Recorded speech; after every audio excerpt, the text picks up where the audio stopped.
नन्ही चींटी जब दाना लेकर चलती है, चढ़ती दीवारों पर 100 बार फिसलती है। मन का विश्वास रगों में साहस भरता है, चढ़कर गिरना, गिरकर चढ़ना न अखरता है।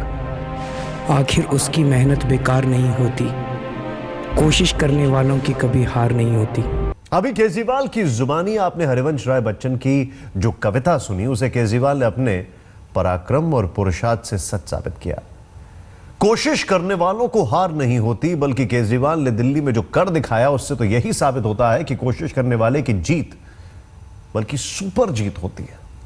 5 साल केजरीवाल, 5 साल केजरीवाल, 5 साल केजरीवाल, 5 साल केजरीवाल। पहले भी बदला था, फिर बदलेंगे दिल्ली का। जब होगा 5 साल केजरीवाल, केजरीवाल।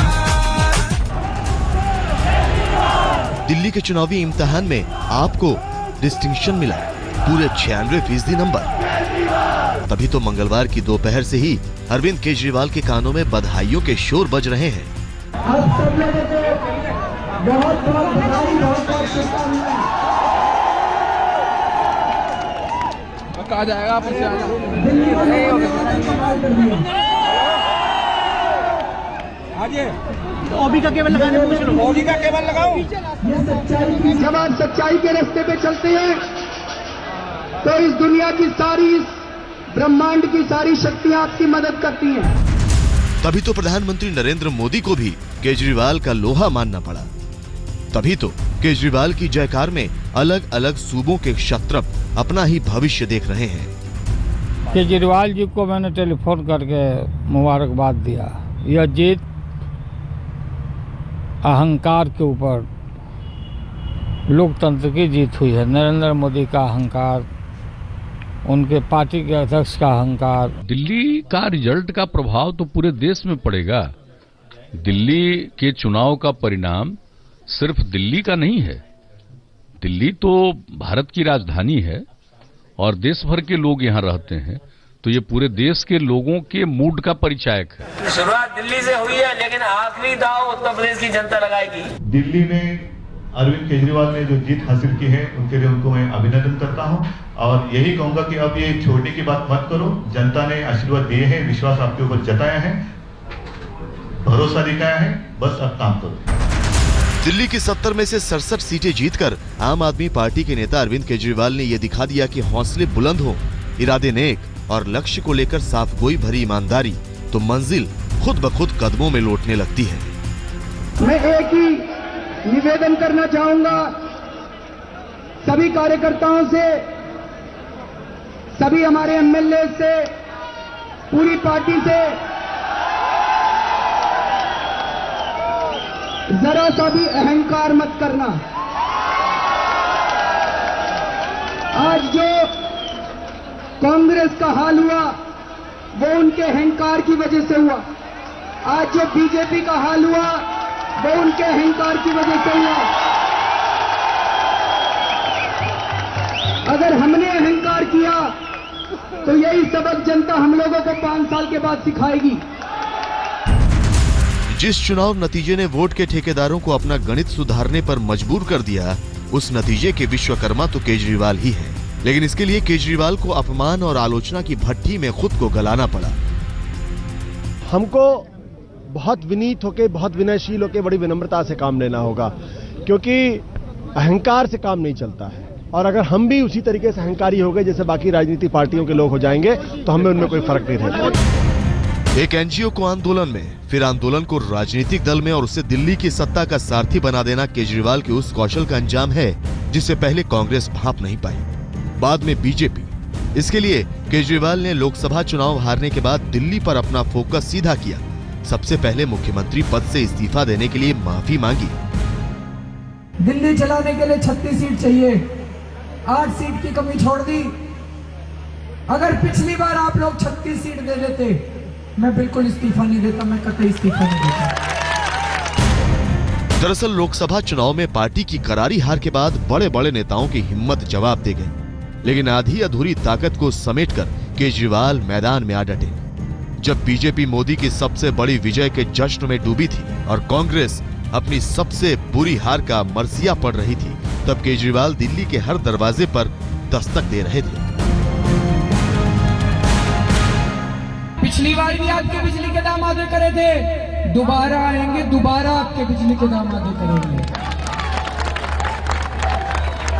तो कौन सी पार्टी बिजली के बिल कम कर सकती है जी? आम आदमी पार्टी। बहुतों को लगता था कि केजरीवाल का निशाना तो चूक गया है, लेकिन सच तो यह है कि केजरीवाल ही लोगों के दिल की धड़कनों को सबसे सही पड़ रहे थे। अंजाम सामने है। दिल्ली के सामने उसका सबसे बड़ा विजेता मुख्यमंत्री है। दिल्ली में अंकित यादव के साथ आज तक ब्यूरो। दिल्ली का रण केजरीवाल ने जीता, लेकिन रणनीति बनाने में केजरीवाल के साथ एक भरी पूरी टीम थी। उस टीम में हर पेशे के धुरंधर थे, जिन्होंने अपना अपना योगदान दिया और उसी का नतीजा है कि चींटी पहाड़ चढ़ गई।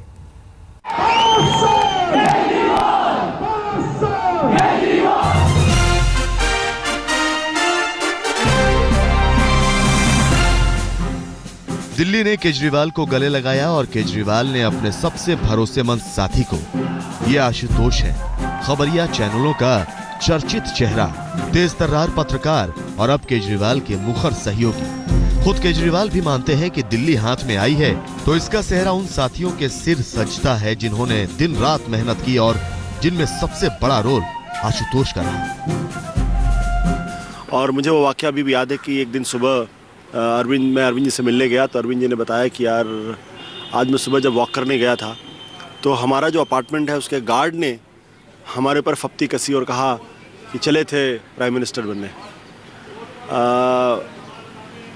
पहली बार मुझे लगा कि अरविंद थोड़े से नर्वस हैं, थोड़े कमज़ोर पड़ रहे हैं, लेकिन जैसा अमूमन होता है कि संकट आदमी की नेतृत्वशीलता को और विराट कर देता है। और एक बहादुर जनरल की तरीके से उन्होंने बिना समय नहीं गमाया।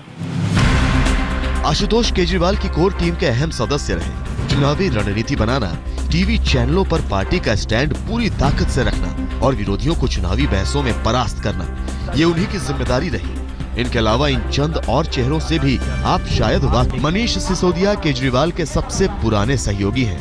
दोनों की जुगलबंदी तभी से है जब केजरीवाल एक गैर सरकारी संगठन चलाते थे और आंदोलन में आने की तैयारी कर रहे थे।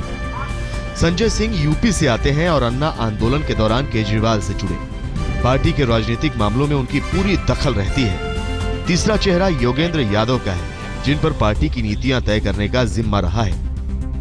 टीम केजरीवाल में कुछ चेहरे जाने पहचाने हैं, लेकिन इस टीम के कई सदस्य ऐसे भी हैं जिन्होंने ड्राइंग रूम में बैठकर ऐसी रणनीतियां बनाई जिसने बीजेपी जैसी मजबूत और संगठित पार्टी के भी पसीने छुड़ा दिए। तो आपका परिचय अब केजरीवाल की पूरी टीम से कराते हैं। नाम आशीष खैतान, पहचान पूर्व पत्रकार, भूमिका घोषणा पत्र तैयार करने में। नाम राघव चड्ढा, पहचान चार्टेड अकाउंटेंट, भूमिका चुनावी चंदा इकट्ठा करने में। नाम आशीष तलवार, पहचान पूर्व कांग्रेसी छात्र नेता, भूमिका रणनीति बनाने में। नाम अंकित लाल, परिचय सॉफ्टवेयर इंजीनियर, भूमिका सोशल मीडिया पर प्रचार में। नाम अतिशी मरलेना, परिचय मार्क्सवादी नेता की बेटी, भूमिका चैनलों पर पार्टी का बचाव करना। नाम पंकज गुप्ता, परिचय सॉफ्टवेयर इंजीनियर, भूमिका चंदा जुटाने में। देखिए, हमारा ऐसा मानना है कि हम व्यक्तिगत आरोपों की, हम एक व्यक्ति को बुलाने की या नहीं बुलाने की राजनीति नहीं करना चाहते हैं। हमने ऐसी राजनीति कभी की भी नहीं है। हमने हमेशा मुद्दों की राजनीति की है, हमने हमेशा लोगों को जोड़ने की राजनीति की है। इनके अलावा कविवर विश्वास से तो आपका परिचय होगा ही। आम आदमी पार्टी के तमाम मंचों पर उनकी मौजूदगी आपको जरूर नजर आती होगी। लोकसभा चुनाव में हार के बाद थोड़े ओझल जरूर हुए, लेकिन किरण बेदी पर हमला करने में सबसे आगे वही दिखे। इनके अलावा आपकी रणनीतिक टीम में रंग भरने के लिए गुल पनाग और भगवंत मान जैसे चेहरे भी हैं, जिनकी चमक चुनावी अभियान में खूब दिखी, लेकिन असली किरदार तो खुद केजरीवाल ही है। दिल्ली में रीमा पराशर के साथ अंकित यादव, आज तक। जैसे चींटी कह रहे हैं, वो चींटी पहाड़ पहले भी चढ़ी थी लेकिन उतर गई, एक बार फिर चढ़ी है और इस बार बड़े दमखम के साथ और बड़े लोगों के साथ चढ़ी। केजरीवाल अकेले लड़े लेकिन लड़ाई में कभी मर्यादा की हत्या नहीं की, हमेशा सकारात्मक मुद्दों पर लड़े, विरोधियों के खिलाफ भी निजी हमला नहीं किया, जबकि बीजेपी उन पर निजी हमले करती रही, कार्यकर्ता से नेता तक, मंत्री से प्रधानमंत्री तक। जब बीजेपी इस माथापच्ची में लगी थी कि दिल्ली में चुनाव कराया जाए या उपराज्यपाल के जरिए अपनी हुकूमत चलाई जाए, तब केजरीवाल जनता के बीच जा चुके थे।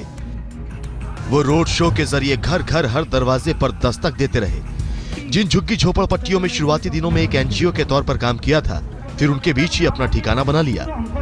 धीरे धीरे बीजेपी को लगने लगा कि दिल्ली ना तो हरियाणा है, न महाराष्ट्र और न ही झारखंड।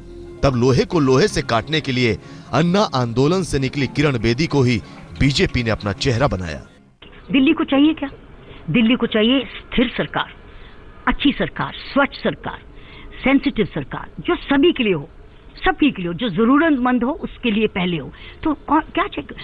अच्छा प्रशासन चाहिए, क्योंकि वो अच्छी गवर्नेंस से आएगा। जब अच्छी गवर्नेंस होगी वो सबके लिए होगी, वो कुछ लोगों के लिए नहीं होगी, सबके लिए होगी। बात इतने से बनती नहीं दिखी तो प्रधानमंत्री नरेंद्र मोदी ने खुद ही मोर्चा संभाला। दिल्ली में 4 रैलियां की और सब में उनके निशाने पर केजरीवाल ही रहे। लोग पूछते हैं उनको कि भाई आपने तो कहा था हम किसी का समर्थन नहीं लेंगे, तो आपने फिर सरकार में समर्थन क्यों लिया? तो कहते हैं हमने मांगा नहीं था, उन्होंने दिया था।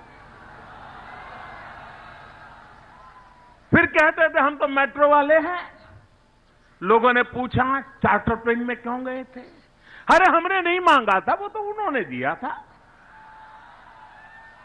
फिर पूछा गया कि आप विदेश बिजनेस क्लास में क्यों गए? तो बोले हमने थोड़ा मांगा था, उन्होंने दिया था। अब बारी चंदे की आई तो बोले हमने थोड़ा मांगा था, उन्होंने हमारे बैंक अकाउंट में डाल दिया था।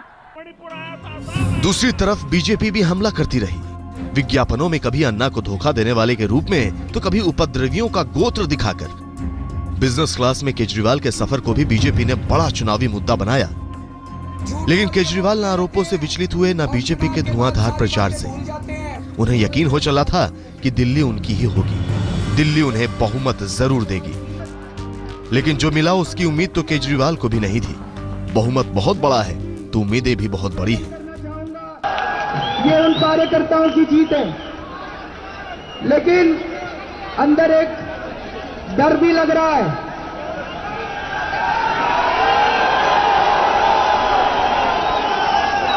इट्स वेरी स्कैरी, जितना बड़ा बहुमत दिल्ली की जनता ने हमें दिया है। मैं एक ही निवेदन करना चाहूंगा सभी कार्यकर्ताओं से, सभी हमारे एमएलए से, पूरी पार्टी से, जरा सा भी अहंकार मत करना।